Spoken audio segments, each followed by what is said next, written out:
We are constantly being reminded to drink water and stay hydrated throughout the day, but why even is that? If we are already 60% water by weight, why do we need to drink even more? And what makes water so special that we need to drink 6 to 8 glasses of it every single day?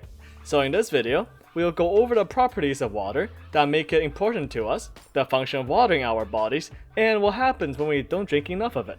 Water is a universal solvent, meaning that it can dissolve a lot of substances, including nutrients and sugars that we need to survive. It is polar, meaning that it can be positively or negatively charged, which allows ions and electrons to be easily exchanged between our cells. And lastly, water has a high heat capacity, meaning that it can absorb a lot of heat and slowly release heat as needed.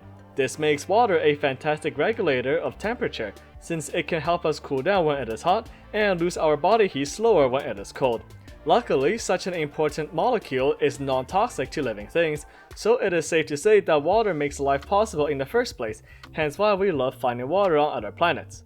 So now, what does water even do in our bodies? As mentioned before, water makes up around 60% of our bodies by weight.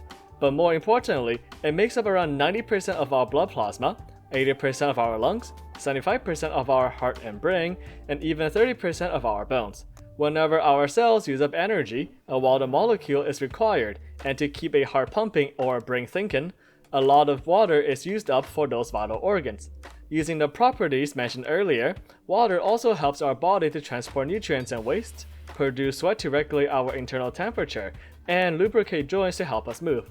Almost every single chemical reaction in our bodies involve water to some degree, including sending electrical signals, photosynthesize if we are a plant, and even breathing.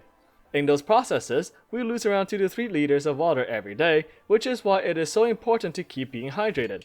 Of course, we will lose more water if we are overheating or exercising, so it depends on our age and environment.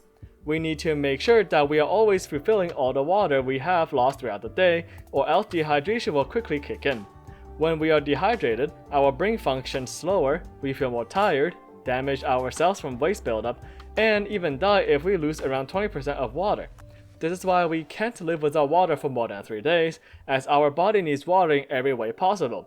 Luckily, aside from just drinking water, we also get around 20% of our daily water intake through the food we eat, and even more if our diet is filled with fruits and vegetables. And there we have it. As one of the most important molecules in life, water allows our body to regulate temperature, transport nutrients, get rid of waste, and overall keep us alive through all of the chemical reactions dependent on water. As a general rule of thumb, we don't need 6 to 8 glasses of water every day. We should be drinking water whenever we are thirsty. Our body does a pretty good job of reminding us that. We lose a lot of water every day by just being alive, so we need to replenish water whenever we need. I hope that y'all have learned something interesting today. Thank you for your time, and importantly this time, stay hydrated.